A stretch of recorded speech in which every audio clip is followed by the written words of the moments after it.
we are not your grandmothers and grandfathers in ACP. And I know some chapters that's what I think of. We wanted to make this organization that already existed, that had a name, to see if we could make it work more effectively for justice in our community. We always ask the mayor or whatever candidate gets elected, we want to know what are you going to do and how are you going to do this. And we have to keep in mind that when you become the chief administrative officer of a city, that's an enormous responsibility. That means you're on constant call. Exactly. That means we have a big fire or tornado, you got to be up at 3 o'clock in the morning. I'm going to call, Mayor, what you going to say? You know, when the news media come, they want to know. And so what I need you to tell our listeners is, what do they need to do to help you and your team to make this city successful? What do we need to do? What can we do? Tell us what the NACP can do, and what can John Doe and Jane Doe do? Well, I think the first thing I would say, I think that the people will have to get involved, because we have a lot of issues here in West Memphis that I would have to solve. And being involved, and what I mean by that, is being more active in your community. Like for instance, crime. I mean, our police department cannot solve crime alone. But in our community, if the community would get involved, I'm going to make sure that I build a trust factor between the community and our police department. We will be more active in our community. You just won't see my police department when we come to solve a crime or address an issue. You will see them when we out shopping with a cop or just inspiring or talking to the young men. We will see them in more of that. So hoping that if there's an issue going on in the community, before it get to all the guns blazing, they can say, well, hey, I'm going to go to this officer and talk to him. See, when I was younger, I had Hooper. I had Kool-Aid. I had George Blair. I had all these officers that, even if I didn't know them, my parents knew them.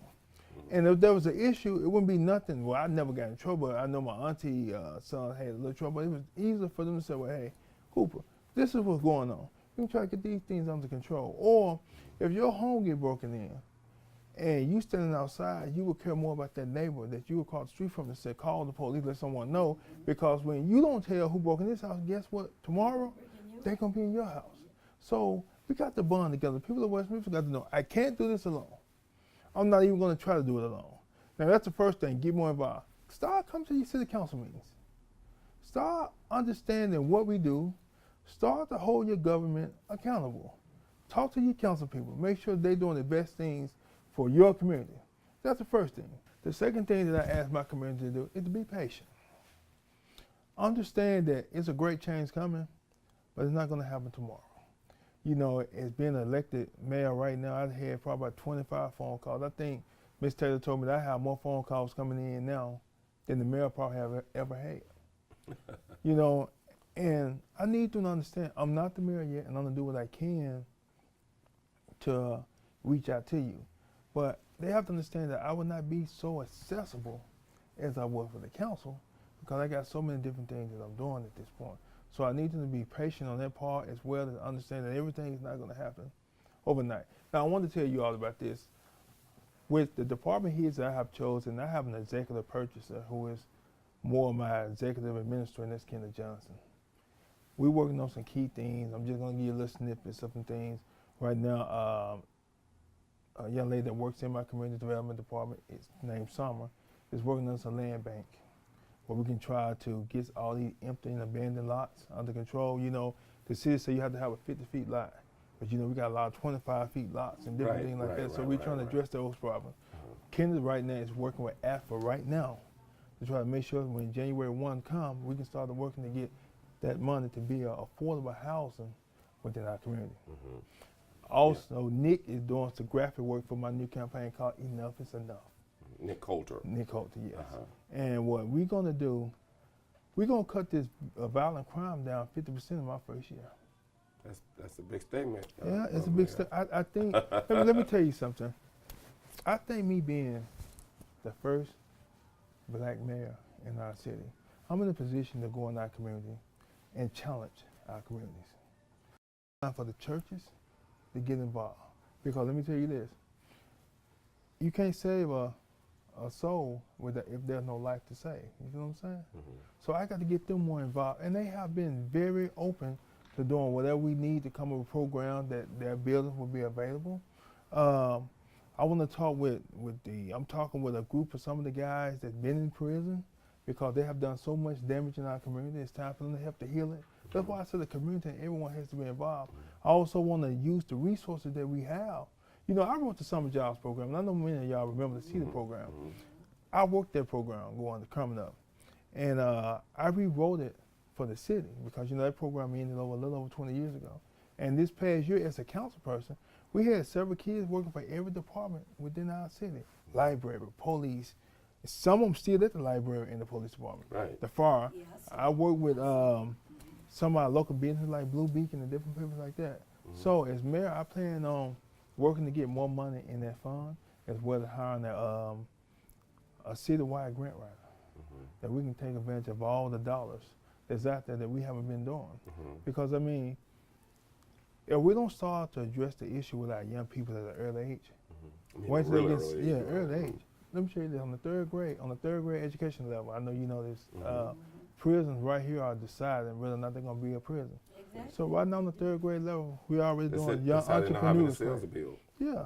So right now on the third grade educational level, we're looking at young entrepreneur classes, anti-bullying classes, anti-gang classes, career path to colleges. Why are we doing that right now for our young kids? And right now we have an opportunity to do that, and we got the resources. I'm going to make sure that we implement those things. So you have an opportunity to do right. If you decide to do wrong, it's not because you don't have an opportunity to do that. I plan on doing something that's very unique. I understand some of the young men that has been involved in a lot of the shooting. I don't have no bones about it. I mean, I'm very compassionate about this. But what I plan on doing is gathering one side at a time, not together, but one side at a time. And I'm going to bring them to City Hall. And we're going to have a conversation. They've probably never been to City Hall. Probably never been to City Hall. No. I want to sit down and talk to them, I want to plead with them and say, why y'all doing what you're doing? Well, I don't have any money. I'm trying to make some money. I invite my human resource director in and say, hey, let's try to get him some work. Or he dropped out of school. Let's try to get him in the GED program that we get. I'm going to do all these things because once that don't work, then I have an obligation to make West Memphis safe. You do. And when, you know, they call themselves having enforcement, I got enforcement now. Yeah. My enforcement just going to come hard, but they're going to be right. Yeah. And we need to make sure that because 81-year-old grandmothers don't need to be shot, 13-year-old child don't need to be shot in the head. Miss Williams up at the car wash shouldn't have been hit with 5 different bullets. You know, we can't have that in our community. No, we must take our community back. No, we can't tolerate that. So we got to do some tough things, but we got to give them opportunity. Sounds like your place going to be full. Oh, yeah. And it should be full. I know you're busy, and we don't want to hold you much longer, but I hope that you will give strong consideration to coming back. Sure, I will. And also, too, when you want to talk to our community, we've got about 5,000 people on our Facebook page. Okay. So when you've got a message that you want to get out to the people, feel free to call me, and we'll set up and we'll talk about it. So everybody will know what's going on. And what we're going to ask our people to do, even with this interview, pick out 20 of your friends and share this interview with 20 of your friends and ask them to share with 20 of their friends, and ask them to share with 20 of their friends. And that way, whatever Mayor McClendon wants our community to know, then it'll get around to all the people. The last question, you know, everybody wants to know, can I get a job? And I always tell people, I said, now, you know, first of all, you have to be qualified. And, you know, we have a state-of-the-art training facility at Mid-South, ASU. You were talking about GEDs. They offer those out there. I know that they offer assistance, tutoring, helping people read, getting transportation, helping you to get child care, to overcome all of the excuses that people have for not doing things. We need more people to get those GED because there's certain information you know that I can't divulge. But we got some great economic opportunities that's getting ready to come here. And they need to have a high school diploma or a GED. And I might qualify for that. Well, you probably will. And you know, many people don't know that 32.1% of our community families live under the poverty level. And when you look at those families, you look and see that's where some of the children have a criminal background records and everything like that. But if we can empower our people economically, yeah, economic change a lot of things that we face as a community here. So I'm encouraging everyone. It helps to change people's values system and what's important and what's not important. And so you're absolutely correct. We had a conversation today in a meeting, and one thing I would love to see back is some type of skill school. I love ASU, and they're doing a great job with the ones who go to college. But I was speaking about in one of my rental properties on a Sunday, a young lady, kids put some things down the toilet and stopped the toilet up. I had to call a plumber on a Sunday. Took me him 10 minutes to come and stop it, which charged me $125. I said, I'm in the wrong business. You know? But I do need a favor from you all. That is? I would like to see you all work with my office to do a strong campaign in voting. It's too many of our people here in West Memphis are not registered to vote. And we need to get them actively engaged in our community, because the city can only do its better if they allow us to. And I think you all have known over the years when there's no accountability, sometimes there's no action. And we need them involved. I mean, once elected officials understand that they are going to be held accountable, they'll do the right thing. Well, I want you to know, and you may already know, but we worked with the Delta Sigma Theta sorority, of which Ms. Johnson is a part of that. And this year, we went to Earl High School, Marion High School. We went to West Memphis High School 3 times. And we went to Mid-South ASU to register 18-year-olds and older to vote and help some people who had transferred in. So, and that's part of our mandate is getting people registered to vote and as much as possible, educating people as to why. I think if having Donald Trump as president for the last 2 years ought to be a wake-up call to people why we need to get out and vote. And I'm not going to get on to that subject, but but again, we are excited about you. This is the first time we've had a new mayor in 16 years. No, 20 years. 20 years. 20 years to be sure. But we won't get into that either. Actually, longer than that, because the system that we've existed under, which I call the plantocracy, and I think has put a stranglehold on this community, because areas like Jonesboro, South Haven, Mississippi have surged past West Memphis. And here we are, as you pointed out, Interstate 40, Interstate 55, biggest trucking stop area in the world, Mississippi River, one of the most famous rivers in the world, Memphis, Tennessee, one of the major cities with a major airport, so there's no reason that we shouldn't be further along. But I think, and I've been listening at you, and one thing about it, you're still a young man, but you've been around a while, so it's not like you're 20 years old.